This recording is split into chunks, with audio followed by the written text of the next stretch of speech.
छत्तीसगढ़ सामान्य अध्ययन से संबंधित 10 प्रश्नों पर रोज हम लोग डिस्कशन करते हैं। और ये जो क्वेश्चन है सीजीपीएससी और सीजी व्यापम की परीक्षाओं के लिए बहुत ज़्यादा इंपॉर्टेंट हो सकता है। तो सीधे हम लोग क्वेश्चंस पर आते हैं। पहला क्वेश्चन है आज का, भारत मानक समय रेखा किन जिलों से होकर गुजरती है। भारत मानक समय रेखा मतलब जो IST इंडियन स्टैंडर्ड टाइम, जो कितना है भाई, 82.5 देशांतर, ये है ना मानक समय रेखा। तो ये हमारे छत्तीसगढ़ के किन जिलों से होकर गुजरती है, ये आप लोगों को बताना है। तो देखिएगा, हमारे छत्तीसगढ़ के ना काफ़ी सारे जिलों से होकर के गुजरती है।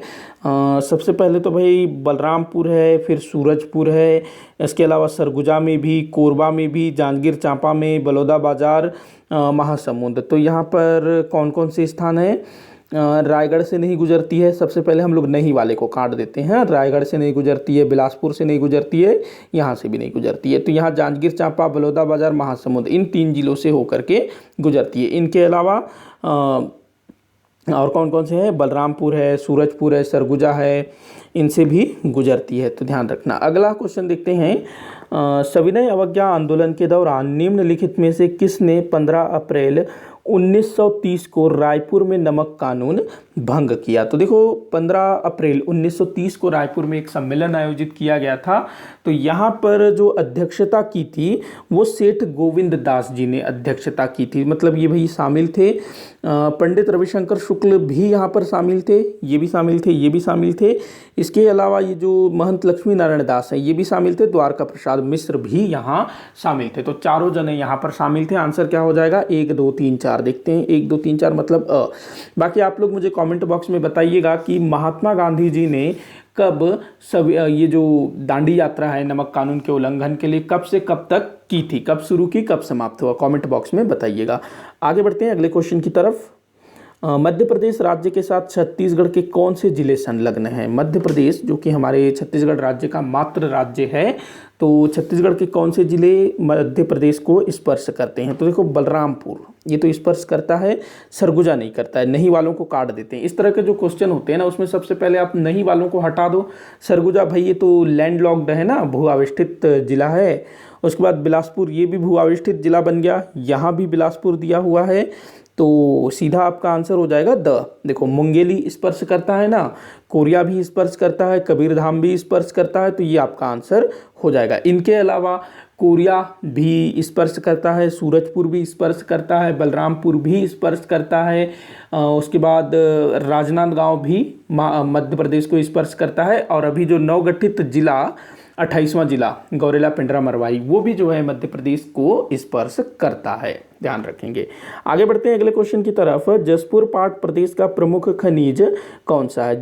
जसपुर पाट प्रदेश, तो यहाँ का भाई सबसे प्रमुख खनिज कौन सा है, क्या मिलता है इस तरफ, कोयला मिलता है क्या, नहीं मिलता है ना, चूना पत्थर भी नहीं मिलता है, भ्रंक भी नहीं, कोयला मिलता है लेकिन उतना ज़्यादा नहीं। तो यहाँ पर बॉक्साइट यहाँ पर जो है प्रमुख खनिज है जसपुर तरफ। अगला क्वेश्चन देखते हैं। चितवा डोंगरी की गुफाएं किस जिले में स्थित है। भाई ये वाला क्वेश्चन जो है काफ़ी इंपॉर्टेंट है और मैंने खुद ने शायद इसको रिपीट भी किया है, शायद ये रिपीटेड क्वेश्चन है।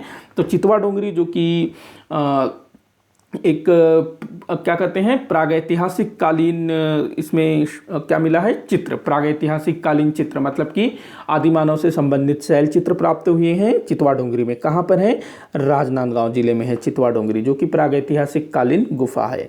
अगला क्वेश्चन है, इस राज्य के किस स्थान पर बांग्लादेशी शरणार्थियों को शरण दिया गया। देखो क्या हुआ, 1971 में भारत और पाकिस्तान के बीच युद्ध होता है और इस युद्ध के परिणाम स्वरूप बांग्लादेश वो जो है एक नए देश के रूप में अस्तित्व में आता है। और इस बीच ना बांग्लादेश से जो बांग्लादेशी थे हिंदू बंगाली लोग, उनको जो है बांग्लादेश से भारत पलायन करना पड़ता है, मतलब बांग्लादेश छोड़ करके भारत के अंदर वो लोग आ जाते हैं। तो उनको शरण दिया गया भारत के विभिन्न स्थानों में। तो हमारे छत्तीसगढ़ के कांकेर जिले के पखांजूर में भी इनको जो है बसाया गया था। तो पखांजूर है जिसको मिनी बांग्लादेश बोला जाता है। अगला क्वेश्चन देखते हैं। दलहा पहाड़ किस जिले में स्थित है। दलहा पहाड़, यहाँ पर मेला लगता है ना दलहा पहाड़ में, कब लगता है मेला, नीचे कॉमेंट बॉक्स में बताइएगा। जांजगीर चांपा जिले में है दलहा पहाड़। तो जांजगीर चांपा जिला दलहा पहाड़ का मेला कब लगता है, कमेंट बॉक्स में ज़रूर बताइएगा। काफ़ी इंपॉर्टेंट है, काफ़ी बार पूछा गया है वो भी। अगला क्वेश्चन है, मैनपाट में तिब्बती शरणार्थियों को किस वर्ष बसाया गया। जिस तरह से बंगाली हिंदुओं को, जो हिंदू बंगाली बांग्लादेश से आए, उनको पखांजूर में शरण दिया गया, वैसे ही तिब्बती शरणार्थियों को जो सरगुजा जिला है वहाँ के मैनपाट में बसाया गया। जब भारत और चीन के बीच युद्ध हुआ ना, उस समय तिब्बती शरणार्थी, क्योंकि तिब्बत वो अलग देश है जिस पर चीन ने कब्जा कर रखा है, तो तिब्बती शरणार्थी भारत आए और भारतीयों ने तिब्बतियों को शरण दिया, अलग अलग विभिन्न स्थानों पर बसाया हमारे छत्तीसगढ़ के मैनपाट में। तो कब भाई, ये हुआ था 1962 में। आगे बढ़े, अगला क्वेश्चन देखते हैं, छत्तीसगढ़ के किस जिले में सिंचाई सुविधा सबसे कम है। तो किस जिले में सिंचाई सुविधा सबसे कम है भाई, तो दंतेवाड़ा जिला, यहाँ पर जो है सिंचाई सुविधा बहुत ज़्यादा कम है। आगे बढ़ते हैं, इस वीडियो का आखिरी क्वेश्चन देख लेते हैं।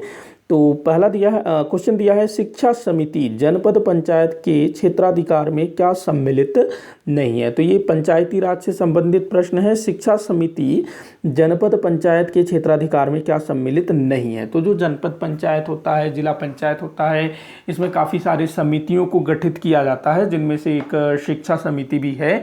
तो शिक्षा समिति के क्षेत्राधिकार में क्या नहीं आता है, ये आपको बताना है। तो भाई प्रौढ़ शिक्षा, ये तो आएगा ही आएगा। महिला और शिशु कल्याण, ये भी आता है। स्वास्थ्य एवं स्वच्छता, ये भी आता है। संचार नहीं आता है, संचार इसमें नहीं आता है। इसी के साथ आज का ये जो वीडियो है यहीं पर समाप्त होता है। आप मुझे कमेंट बॉक्स के माध्यम से बताइएगा कि आपसे कितने क्वेश्चन सॉल्व हुए। किसी भी क्वेश्चन में कोई भी डाउट हो तो ज़रूर बताइएगा। वीडियो को आखिर तक देखने के लिए बहुत बहुत धन्यवाद।